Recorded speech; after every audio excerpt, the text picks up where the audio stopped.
Hello बच्चों, स्वागत है आपका आपके अपने YouTube channel chemistry by Shiv Kumar sir में। पिछली वीडियो में हमने समन्वय संख्या 6 वाले उपसहसंयोजी यौगिकों की बीपीटी के द्वारा गुणों का वर्णन किया था, गुणों की व्याख्या की थी। और इस वीडियो में हम समन्वय संख्या 4 वाले उपसहसंयोजी यौगिकों के गुणों की व्याख्या करेंगे। नियम वही है, पहले सीएमए की ऑक्सीकरण संख्या ज्ञात करनी है, उसके बाद सीएमए का इलेक्ट्रॉन विन्यास निकालना है, उपांतिम डी व अंतिम एस और पी कोष में इलेक्ट्रॉन की संख्या देखनी है, लिगेंड की प्रबलता देखनी है, संकरण निकालना है। संकरण के आधार पर ज्यामितीय बनाते हैं, अयुग्मित इलेक्ट्रॉन की संख्या देखते हैं, अयुग्मित इलेक्ट्रॉन की अनुपस्थिति होती है तो यौगिक रंगहीन और प्रतिचुंबकीय होता है, और अगर अयुग्मित इलेक्ट्रॉन उपस्थित होता है उसमें तो यौगिक रंगीन और अनुचुंबकीय होता है। तो इसके आधार पर बीपीटी के आधार पर इन नियमों के अनुसार हम किसी यौगिक के गुणों की व्याख्या कर सकते हैं। अब हमें क्या करना है, NiCO का हॉल ये देखना है। तो सबसे पहले हमें निखिल की ऑक्सीकरण संख्या ज्ञात करनी है। आपको मालूम है CO पर आवेश शून्य होता है और यहां भी आवेश शून्य है, तो इस पर आवेश कितना होगा, शून्य। अर्थात Na की ऑक्सीकरण संख्या क्या होगी, Na की ऑक्सीकरण संख्या क्या होगी, शून्य होगी। लिगेंड कौन सा है, लिगेंड यहां पर CO है और ये प्रबल लिगेंड है। क्या है, प्रबल क्षेत्र लिगेंड है। और ये क्या करेगा, इलेक्ट्रॉन का युग्मन करेगा। क्या करेगा, इलेक्ट्रॉन का युग्मन करेगा। अब देखते हैं Na का परमाणु क्रमांक कितना होता है, निकेल का परमाणु क्रमांक होता है 28।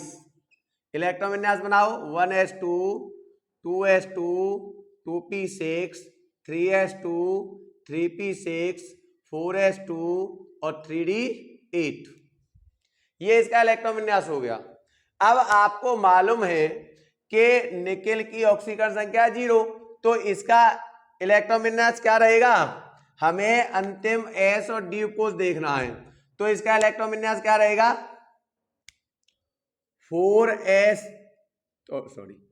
3d8, 3 को पहले लिखेंगे और 4s2 और 4p0। देखिए 4p में कोई इलेक्ट्रॉन नहीं है आगे। अब हम एक कक्षक देखेंगे तो ये क्या करेंगे, 1 2 3 5, इसमें क्या हुआ, एक कक्षक। इसमें कितने कक्षक हैं, 3 कक्षक। अब बढ़िए, 1 2 3 4 5 6 7 8 हो गए। एस में है 2 कक्षक। एस में कितने कक्षक हैं, 2 कक्षक हैं। अब देखिए प्रश्न आ रहा है कि जब एस में 2 कक्षक हैं ऑलरेडी, तो हमारे पास लिगेंड कौन सा है, CO है। जब लिगेंड हमारा CO है, लिगेंड कौन सा है, लिगेंड है हमारा CO, और ये क्या है, प्रबल क्षेत्र लिगेंड है। क्या है, प्रबल क्षेत्र लिगेंड है ये। और प्रबल क्षेत्र लिगेंड है तो ये क्या करेगा, इलेक्ट्रॉन का युग्मन करेगा। क्या करेगा, इलेक्ट्रॉन का युग्मन करेगा। अब आपको मालूम है कि ये इलेक्ट्रॉन कौन से इलेक्ट्रॉन का युग्मन करेगा, ये S वाले इलेक्ट्रॉनों का युग्मन करेगा। क्यों करेगा, इसका एक रीजन है, क्योंकि हमें S उपकोष हर हालत में खाली रखना पड़ता है। S उपकोष के जो कक्षक होते हैं वह हमें हर हालत में खाली रखने पड़ते हैं। क्यों, क्योंकि S तो संकरण में भाग लेता है ना, S कक्षक तो संकरण भाग लेंगे और यहाँ पर S कक्षक आपके भरे हुए हैं। तो ये क्या करेगा, इन दोनों इलेक्ट्रॉन को कहां पहुंचा देगा, यहां पर पहुंचा देगा। और हमारे पास क्या हो जाएगा, देखिए हमारे पास इस स्थिति में D में कितने इलेक्ट्रॉन हो जाएंगे भाई, 2 इलेक्ट्रॉन ये आगे, तो 3D में तो 10 इलेक्ट्रॉन हो जाएंगे। और 4s में कितने इलेक्ट्रॉन हो जाएंगे, 4s में 0 रहेगा। और 4p में कितने रहेंगे, 4p में भी 0 रहेंगे। अब कीजिए, 1 electron 2 electron 3 electron 4 electron 5 electron 6 7 8, एक ये आ गया 9 और एक ये आ गया 10। 10 इलेक्ट्रॉन हो गए या नहीं हो गए। जब इसमें हो गए तो बताइए संकरण में कौन कौन से कक्षक भाग लेंगे। हमें कितने कक्षक चाहिए? 4, और 4 कक्षक हमारे कौन से होंगे? एक एस कक्षक हो जाएगा और 3 हो जाएंगे पी कक्षक। बताइए, एक एस हमारे पास देखते हैं और 3 पी देखते हैं, 4 ही तो चाहिए थे। तो हमारा संकरण कौन सा बन जाएगा? एक एस ने भाग ले लिया और 3 ले लिया पी ने, तो संकरण कौन सा हो जाएगा? एक एस का और 3 पी के, sp3 संकरण हो गया।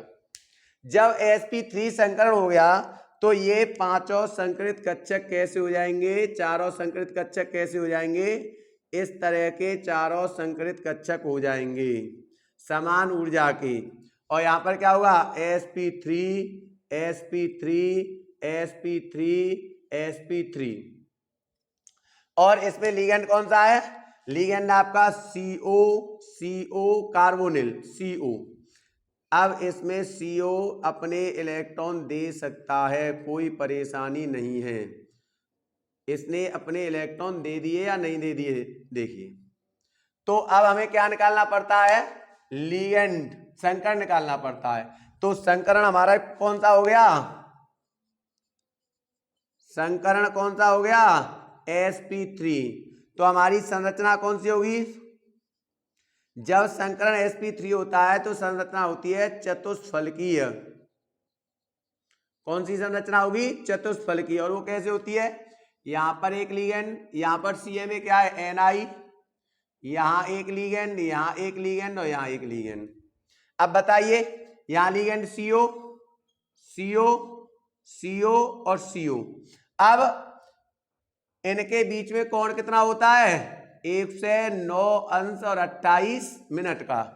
तो लिगेंड में कोण कौन सा होगा? लिगेंड कोण कौन सा होगा? 109 अंश और 28 मिनट का हो गया। अब क्या करना हमें?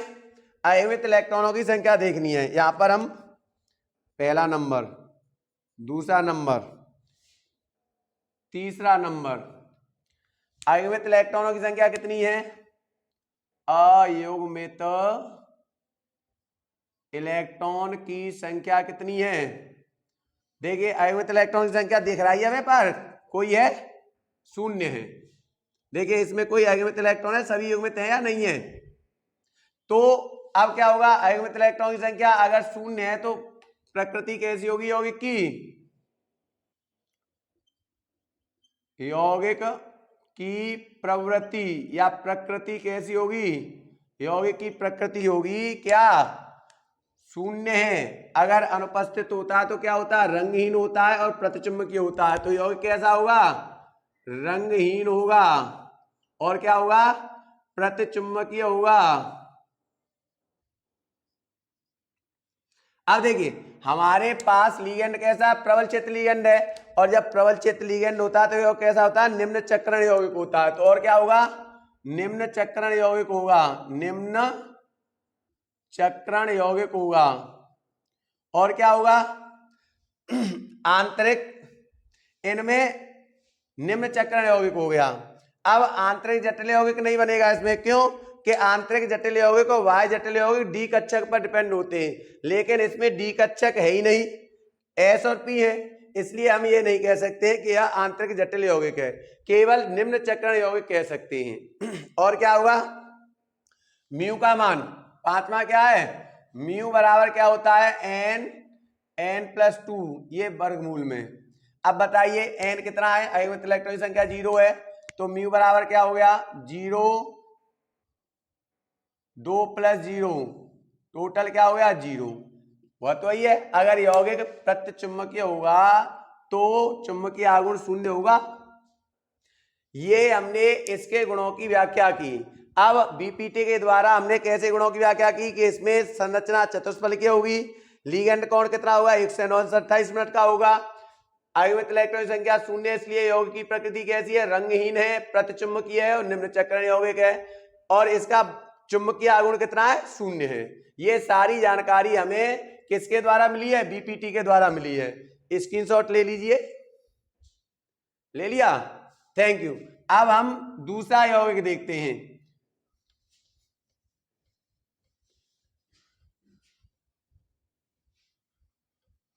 सपोज करो अगर हम इसी यौगिक को देखें, चाहे इसमें अब एक निम्न वैसे देखते हैं दुर्बल लिगेंड का, और दुर्बल लिगेंड का है NiNH3 का होल 4, और इस पर आवेश ले लेते हैं हम +2।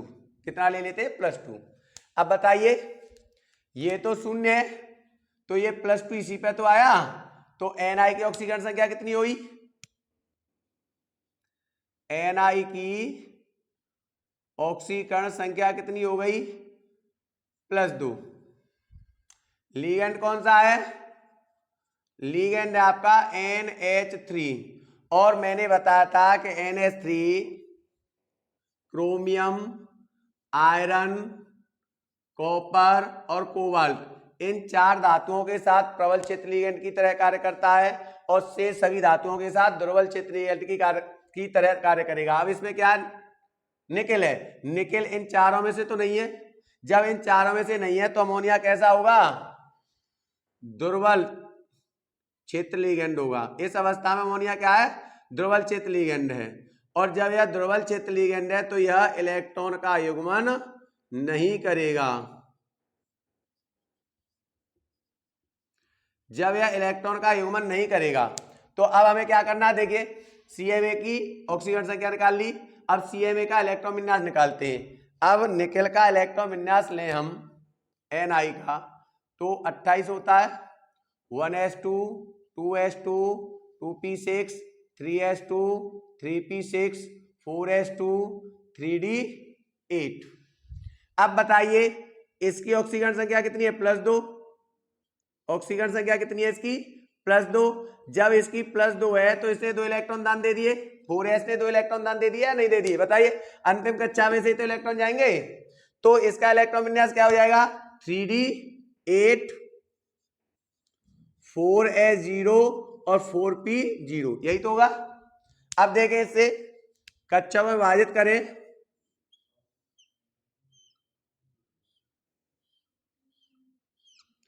3d8 4s0 और 4p0, 1 electron 2 electron 3 electron 4 electron 5 6 7 8, यही तो है। अब ये अमोनिया है दुर्बल क्षेत्र लिगेंड, तो ये इलेक्ट्रॉन का युग्मन करेगा? नहीं करेगा। यहां लिख देता हूं अमोनिया दुर्बल क्षेत्र लिगेंड है, अतः इलेक्ट्रॉन का युग्मन नहीं करेगा। तो संकरण में भाग कौन कौन से इलेक्ट्रॉन लेंगे? संकरण भाग हमारा S और 3p, यही तो भाग लेंगे। बताइए, एक S भाग लेगा और 3 कौन लेंगे? P भाग लेंगे, ये संकरण भाग लेंगे। तो हमारा संकरण कौन सा हो जाएगा? हमारा संकरण कौन सा हो जाएगा? संकरण हो जाएगा sp3, वही संकरण हो गया। sp3 संकरण हो गया तो यहां पर संकरित कक्षक बनेंगे 4, और संकरित कक्षक बनेंगे 4। यहाँ हम sp3 sp3 sp3 sp3 लिख देंगे, और यहाँ कौन से ligand? Ammonia NH3 NH3 NH3 और NH3, और ये इलेक्ट्रॉन कैसे भरे जाएंगे? इसमें NH3 इस तरह से इलेक्ट्रॉन देगा इन्हें, 4 इलेक्ट्रॉन इस तरह से ये ले लेगा। अब बताइए संकरण मालूम हो गया हमें, संकरण कौन सा हो गया? sp3। अब संरचना कौन सी होगी? चतुष्फलकीय होगी या नहीं होगी? जब sp3 संकरण है तो चतुष्फलकीय संरचना होगी।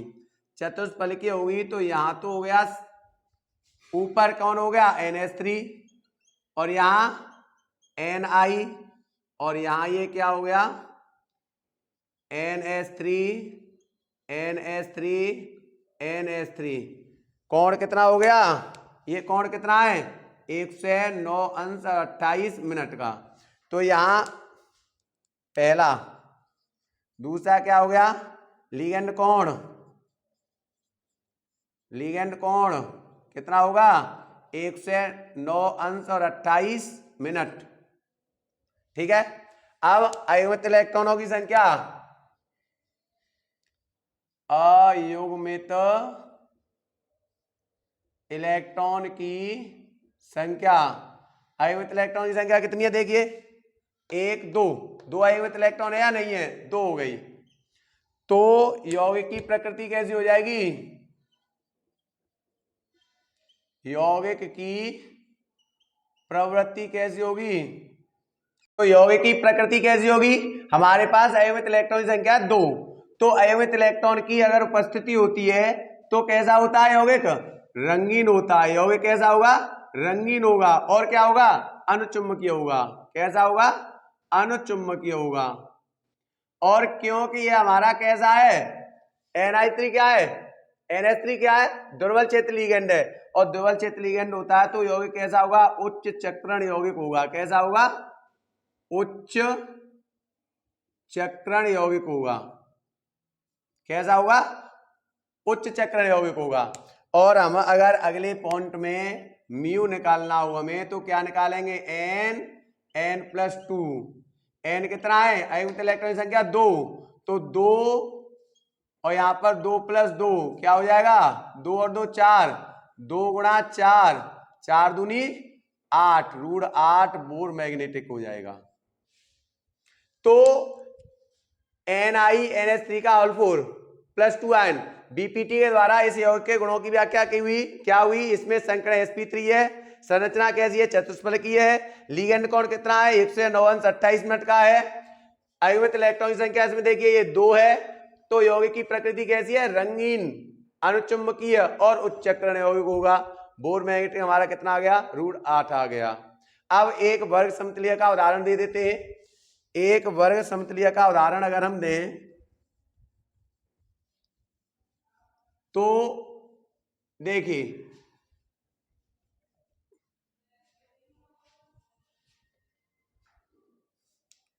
हम देते हैं Cu NH3 दें, Cn दे दें, काटी बेटा। तो अब उदाहरण देते हैं CuCN का होल 4।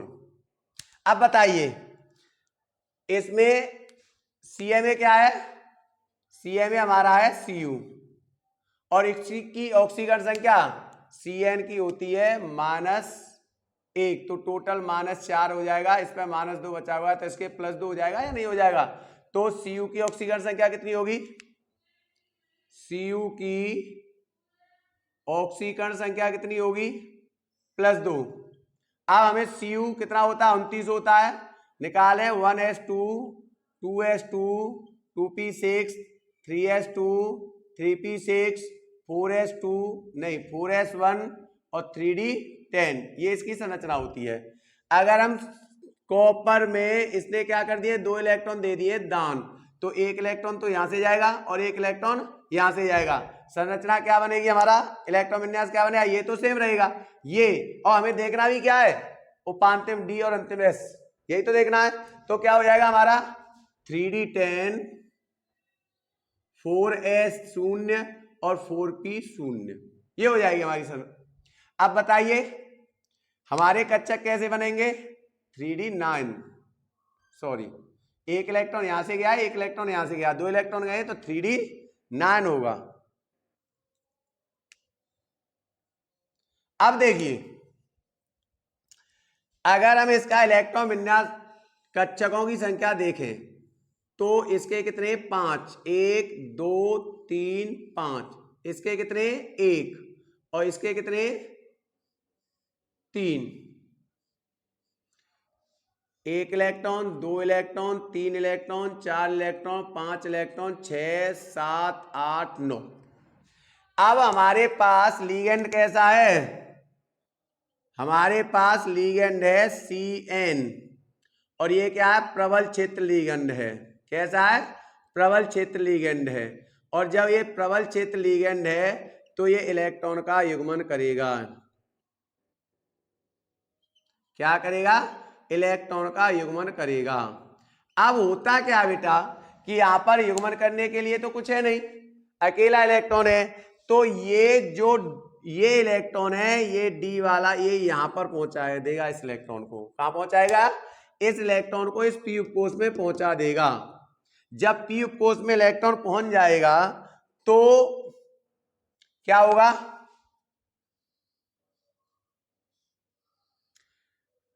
3d8 हो जाएगा और क्या हो जाएगा?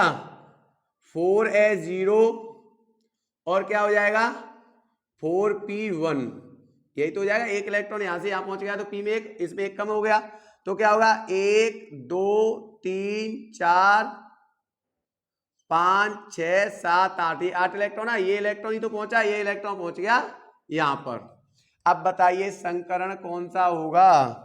अगर हम संकरण की बात करें तो संकरण कौन सा हो जाएगा इसमें? देखिए, एक तो डी कक्षक भाग ले रहा है, एक एस और दो ले रहे हैं पी, तो संकरण कौन सा हो जाएगा? DsP2, एक डी एक एस दो पी, एक डी एक एस दो पी कक्षक।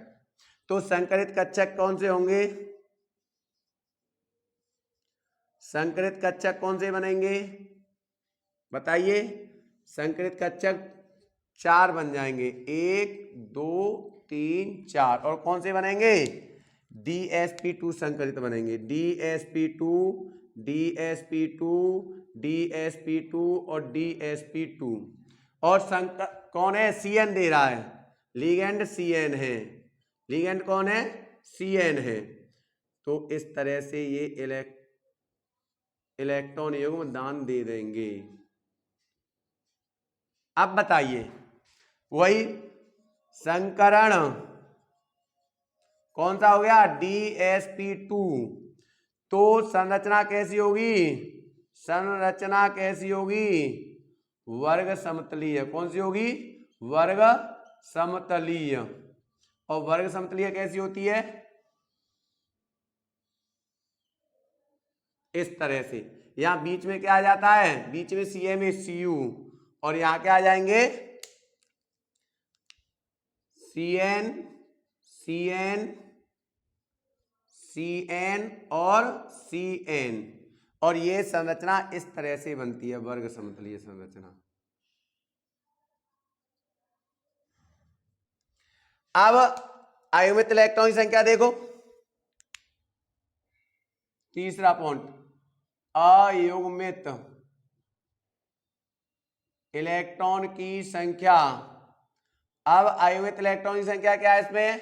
देखिए, एक दिखाई दे रही है, ये एक है। अयुग्मित इलेक्ट्रॉन की संख्या कितनी है? देखो, एक दिखाई दे रही है, नहीं दे?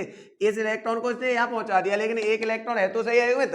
जब एक इलेक्ट्रॉन है तो फिर यौगिक की प्रवृत्ति कैसी होगी? यौगिक की प्रवृत्ति कह लीजिए या प्रकृति कह लीजिए, यौगिक कैसा होगा? यौगिक होगा बेटा रंगीन, और क्या होगा? अनुचुंबकीय होगा। अनुचुंबकीय होगा, और क्या होगा? डी आंतरिक कोश का है, इसलिए क्या होगा? आंतरिक जटिल यौगिक होगा। आंतरिक जटिल यौगिक होगा। और क्योंकि यौगिक कैसा, ये लिगेंड कैसा है? लिगेंड कैसा है आपका? प्रबल है, और प्रबल लिगेंड रहने पर निम्न चक्रण यौगिक हो जाएगा। और क्या हो जाएगा? निम्न चक्रण यौगिक हो जाएगा। और अगला पॉइंट, अगर हम म्यू निकालें, क्या निकालें? म्यू, तो म्यू बराबर क्या होगा? n+2। n कितना? 1, 1+1+1 इंटू 1+2 क्या हो जाएगा? 2 और 1 3, 3 गुणा 1, 1 गुणा 3 हो जाएगा। क्या आ जाएगा? √3 बोर मैग्नेटिक।